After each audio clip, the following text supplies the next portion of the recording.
Welcome everyone. Thanks a lot for staying with us. You're watching Plain Speak with me, Shivani Gupta. India and the US have finally sealed a trade deal, putting an end to months of what appeared to be a declining relationship over tariff disputes and diplomatic tensions between New Delhi and Washington. As per the terms announced so far, the US has agreed to lower tariffs on Indian goods to 18%, down from punitive rates that had climbed as high as 50%. In return, India has signaled commitments to increase purchase of US products, including energy, defense, equipment, aircrafts, and potentially agricultural goods. But beneath the optimism also lies a host of unanswered questions, many of them yet to be ironed out, and it will take a while before we have the full picture. Now, the NDA, of course, has hailed the deal as historic. The government is yet to put out any specifics.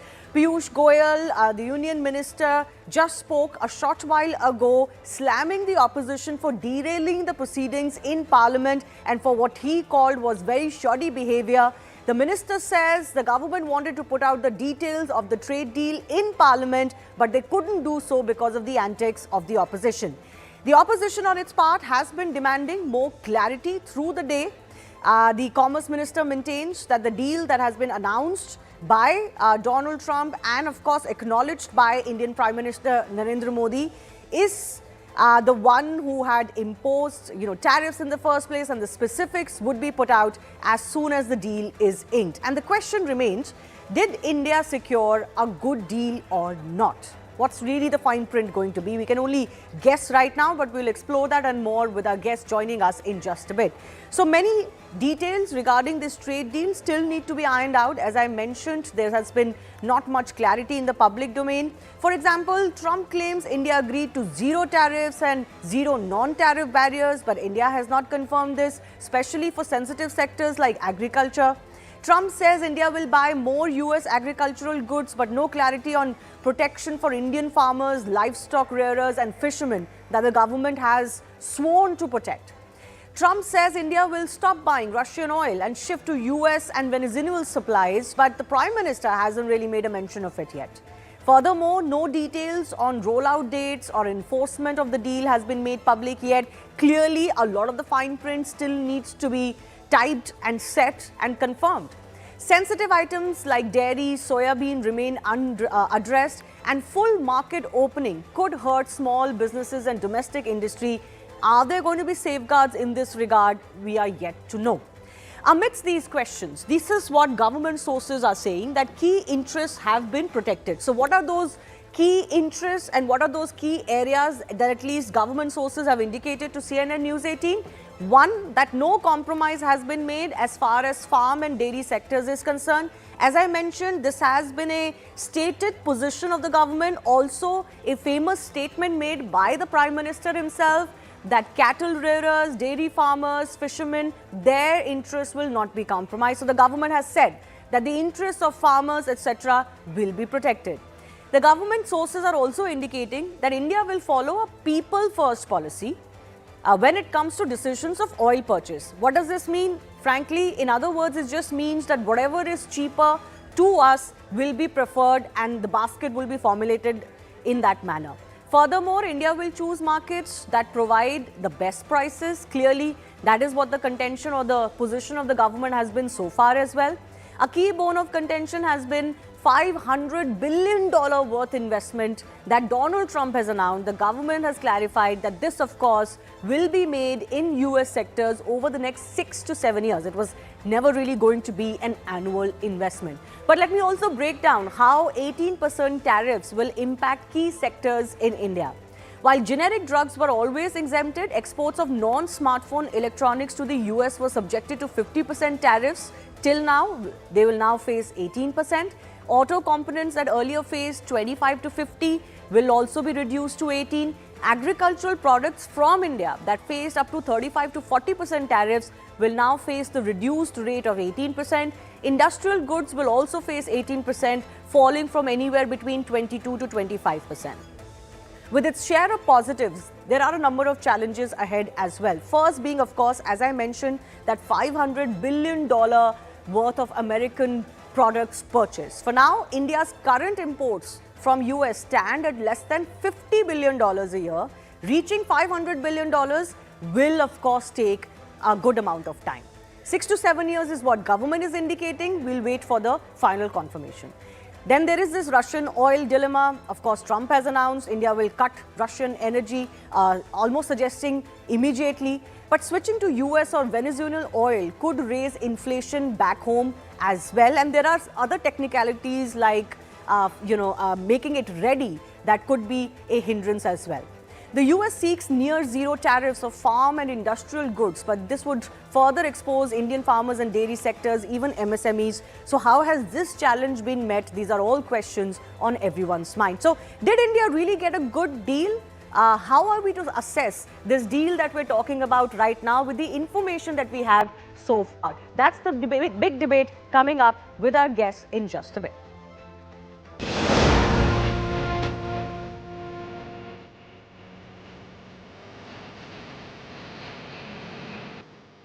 First of all, I have great respect for your Prime Minister. He's a fantastic man and friend of mine. And we're going to have a good...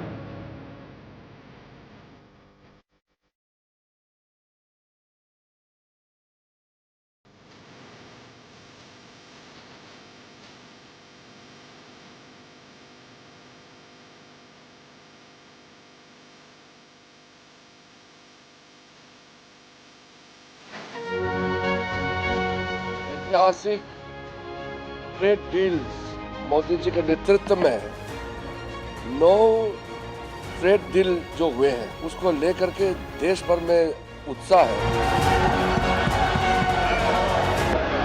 We don't know what the deal contains. We have Mr. Trump's tweets and we have Mr. Modi's tweets. Is that enough in a parliamentary democracy?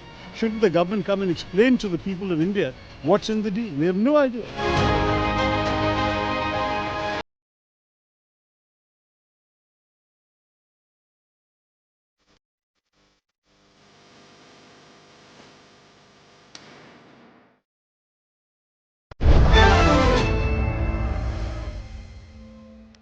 Let's go across to our guest joining us. Gopal Krishna Agarwal is national spokesperson of the BJP. Sulaiman Mohammad Khan, spokesperson of the Congress, with us.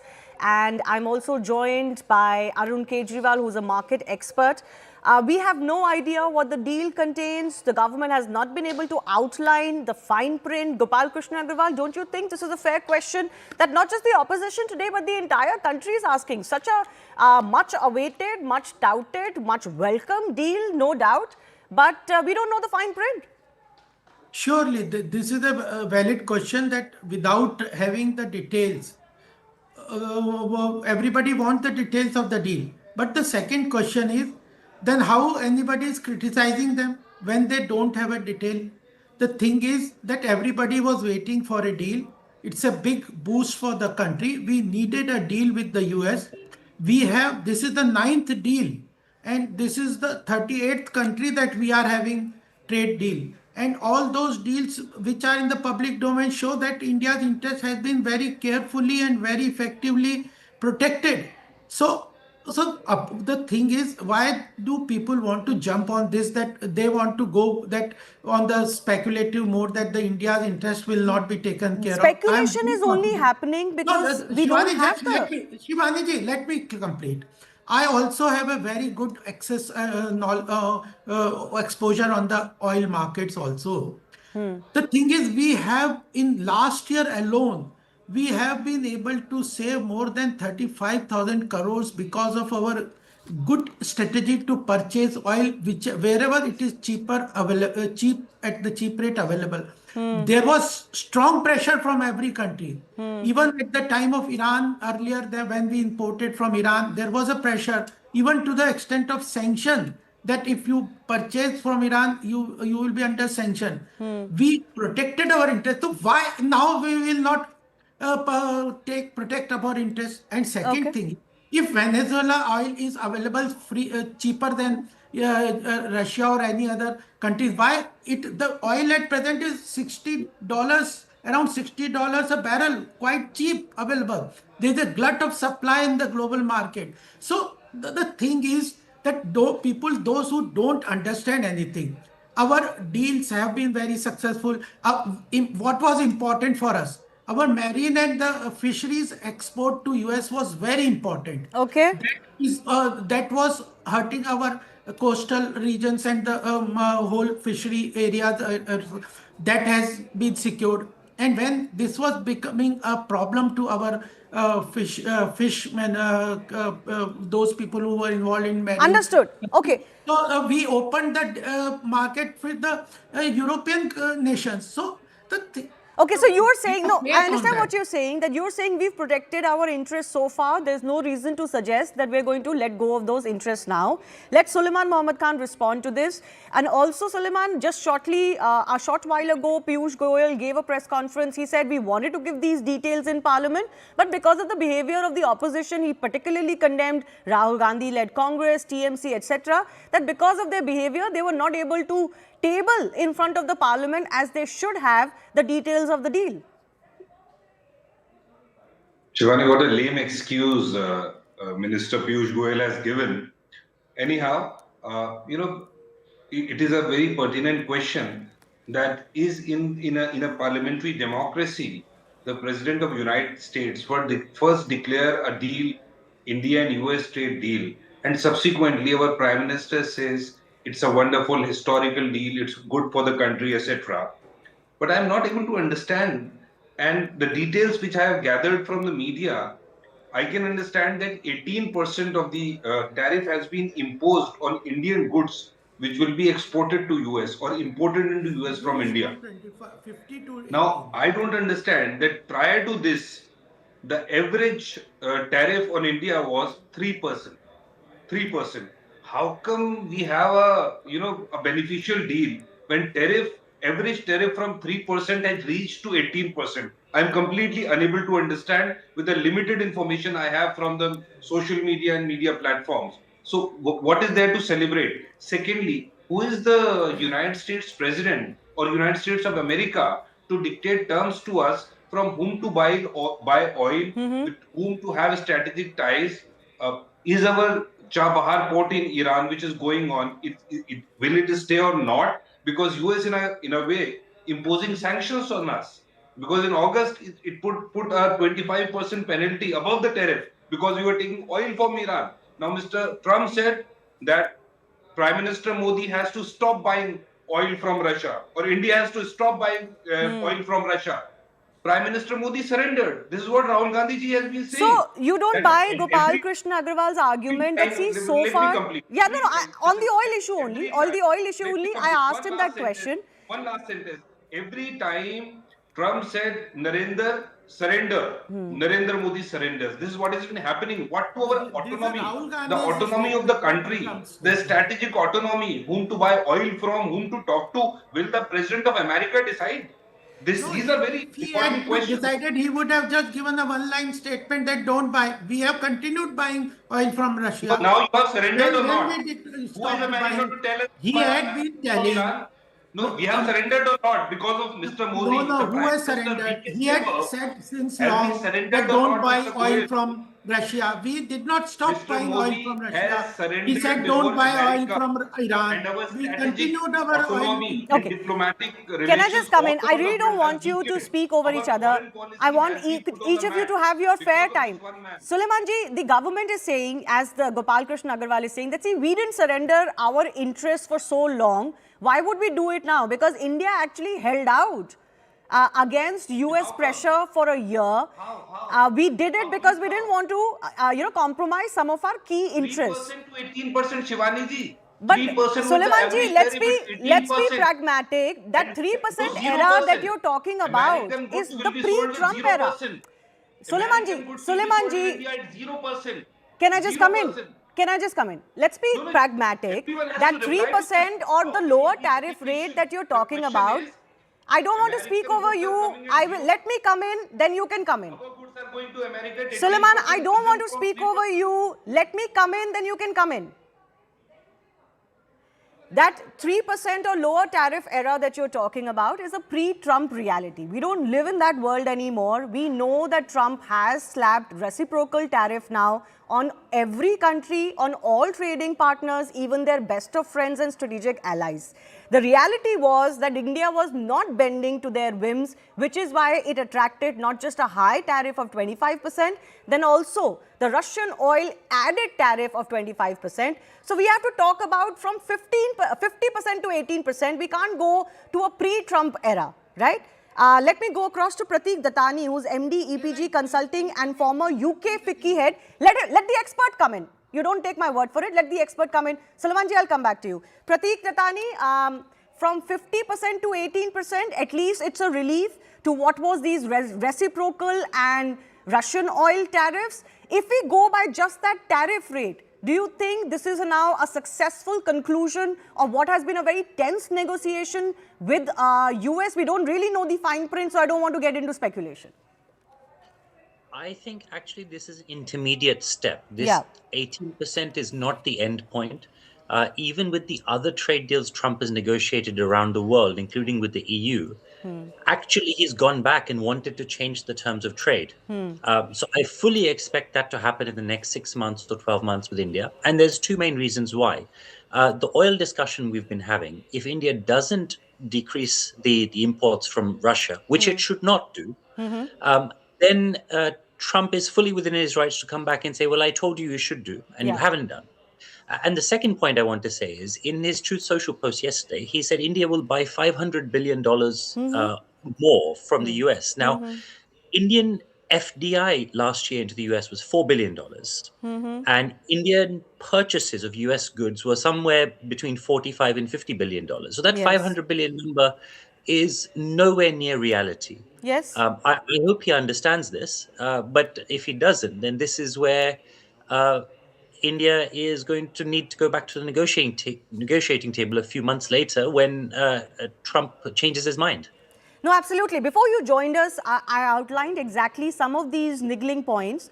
This figure of 500 billion US dollars of American products being bought by India. The government sources indicate this would be 6 to 7 years. Currently, that trade volume, as you suggested, it at $50 billion and no more. So this is going to take time. I think because of the setbacks that we have faced in the India-US relationship, because of some of the statements that Donald Trump has made, some of the tensions that we have seen, in India also there is great pragmatism, I would say even cautious pessimism on anything that Donald Trump says now. Pinak Ranjan Chakravarti, former Secretary MEA, is joining us. Would you concur with me that actually nobody is taking Trump's word for what he has announced to what the finality may be? Because actually the Indian Prime Minister hasn't said deal. He's only talked about tariffs coming down. He's not mentioned Russian oils being abandoned, etc. So we are still in a very confusing territory, mind you, for very many reasons. But it's not like the country is believing everything that Trump has announced. We have to wait for what the Indian government says. Oh, well, thank you for having me. I think we all know what Trump is like. He says one thing today and he will say another thing tomorrow. So you're absolutely right that we'll have to factor that in while we decide. The fundamental issue that I want to point out is that when you talk about diplomacy and trade negotiation and a deal, it means give and take. It doesn't mean you get everything you want or the other side gets everything it wants. There is give and take. I mean, they have interests, we have interests. So you go tariff lines, okay, for this tariff line, we'll do this or that. As for the rate of interest, that is the 18%, we must also say, compare it in a manner or look at it in a manner which is relative. Our competitors in some of the main products, textiles, leathers, etc., fish, you mentioned. Now, the other competitors are Vietnam, Bangladesh, and others who are around the same kind of level as, or even higher actually. I think Vietnam is 20% and Bangladesh is 19%. 19%, yes. So some of these products that we have to compete with them, they might get a slight advantage. But I completely agree that this is not final yet. And I don't think the $500 billion figure is going to happen overnight. It can't. It can't. And I think it's more aspirational and a goal. It's fine. I mean, it's more rhetoric. After all, Mr. Trump tries to lay down things in his tweet.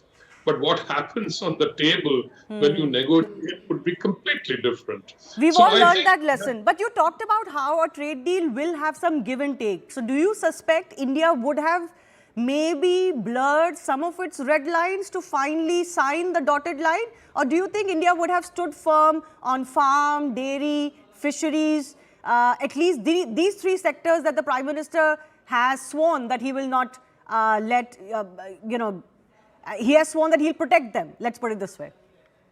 well, you see, in any international deal like this, and I have seen many of them, you take a strong position. You say, this is my red line, or this is, I will not object. But ultimately, when you talk of give and take, you know that you can absorb a little bit of those imports. Because if that is the main sticking point, then you tend to be a little more flexible.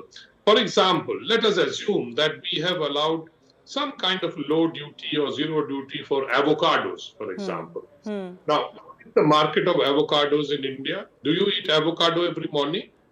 I don't. So I I don't do think that. actually. But anyways, that aside, yes. How many people? What is the market for avocados? Or say cherries or something like that? No, I get your point. The point is you may also use what is known as the quotas. You say, okay, I will agree to avocados, but this is the maximum Understood. per annum. Okay. Or soybean oil or something like that. So we need these things in any way. So some of the fruits and other things, the agricultural products. But I think what you will finally see, and we'll have to wait to see that, when the ultimately the deal is made public, when it is final, and then it is placed before in the parliament. Also, this zero tariff thing that Donald Trump has mentioned, these are of course going to be reciprocal too. So there are going to be specific products and sectors where it's going to be decided that it's zero, I believe, on both sides then. That is what he wants. His whole thing has been, I want reciprocal tariffs. You bring it down to zero, I will cut it to zero. You put like this much, I will put this much. And this is what his whole strategy has been. But I want to bring in our market expert as well. Mr. Kejriwal is with us. Give me a sense of what is the fear that the market or the industry may have after the announcements and to the extent of the announcements that we know so far. So, Shivani, let me take you back to Republic Day. Republic Day, and the next day, we had the EU trade deal being announced. And let us understand, I am neither a diplomat nor am I a political affiliated person. So I won't get into rhetoric. But that EU trade deal has rattled Donald Trump, whether we like it or we don't. The fact that India could come to an agreement with EU, many of those things have been under negotiation for as long as 18 years. And suddenly the US or Donald Trump felt that India has already slipped quite some distance away from him, and he wanted to get this deal done. That and the fact that our PM was steadfast in certain particular areas, whether it be agriculture, whether it be dairy, and some other sectors, that this deal has happened. Trump is quite used to making comments and off the cuff instantly and making so many statements that you realize that they are not going to be actually reality, but they will get changed over time. Looking at all of this, the fact that this trade deal has been announced, the cutoff tariff coming in at 18% was a sigh of relief, because certainly some of our companies were suffering on the export front, and America was a key market for them. All of this put together has given a lot of relief to the market and to companies, because suddenly you saw today the rupee strengthening. Probably when data comes in, you won't find that typical 3,000 odd crore FI selling on a daily basis. All of this has now resulting in a situation where there is hope, expectation, and more important, clarity that the worst is probably behind us. But can I ask you Coming something? to- Can I ask you something, Yeah. Mr. Kejriwal? There will be some exposure to some of our MSMEs it sounds like statements being made in the US or by Donald Trump, there will be some exposure to our agricultural sector also, even if it's restricted. Is there a sense in Indian industry, Indian markets that, time has come when this exposure is inevitable, we cannot stay protected, for far too long, or is there nervousness about this? I don't think there is nervousness, and I don't think there is any sort of panic. There could be some things that you give and take, as one of the panelists did mention. But broadly speaking, there is clarity on the fact that this is a win-win situation. Mind you, this deal has already taken 6 months before the announcement that has come. India could have easily walked away on number of occasions because we kept hearing that it's coming next week, and next week. Probably the give and take has happened to some extent. And if we had a functioning parliament, details would have been announced, because it's in the fitness of things That they with should be announced. parliament on, it is announced on the floor of the House rather than being announced publicly. Okay. No, certainly, I think the entire country wants to hear. The Commerce Minister and other ministers, certainly maybe even the PM on this. So maybe our polity can come together and ensure that, okay, for a day or two at least, we can put our differences aside and let proceedings take place. But before I go back to our political representatives, Mrs. Dattani, I want a quick comment from you as well. This whole Russian oil issue. We know Trump is not going to back down on this. He has been very unhappy with countries like India over this. But we also know that India has strategic autonomy in its decision making. Yes, market forces influence who you buy from and how much you buy from there. But India would like to be seen as a country that has completely abandoned Russian oil imports, isn't it? Not at all. And Trump has said that India should buy from Venezuela instead. But the reality is, to buy that same type of very thick oil from Venezuela, high density oil, it will take a decade or more, because it will require tens of billions of dollars of investment from US companies in Venezuela. And the entire output of Venezuelan oil is less than how much India consumes. So even if India bought 100% of Venezuelan oil, it's still not enough for the country. So his announcement is hyperbolic, isn't it? That India would stop buying Russian oil. Very much so. It's not going to happen. But I would make one other point. So far we've been talking about whether this is good for India. Yes. If I look at it from Donald Trump's perspective, the tariffs going down from 25 to 18%, is it good for the US and is it good for Trump? In fact, only 3% of US's imports are from India. The US has a big challenge ahead of the midterms, which is the cost of living and inflation. Will a decrease from 25 to 18% really impact the 3% of goods? Will it make a meaningful impact to overall inflation? It will not. So actually, Donald Trump probably could have got a lot more out of India for his own benefit, but I don't think he succeeded. And in that, leaving the politics aside of our other panelists, I think this is probably as good as India could have got right now. Yeah, and we'll wait to hear more. Yes, Sulaiman Mohammad Khan, I come back to you. Can the opposition government come together now to ensure we can have 1, 2, 3 days, as many days needed for the government to be able to put its details across to the country, and for the opposition also to be able to ask questions that it wants to ask? It's, the Congress party and the other opposition party, I'm sure, are very eager to have a debate on everything which is in the national interest. That is what Rahul Gandhi ji has been saying, that he's raising the issue of national security, which is very important. But the government sitting treasury benches, Mr. Rajnath Singh, Mr. Amit Shah, everyone, the top ministers are not allowing Mr. Rahul Gandhi, who is the leader of opposition, to speak.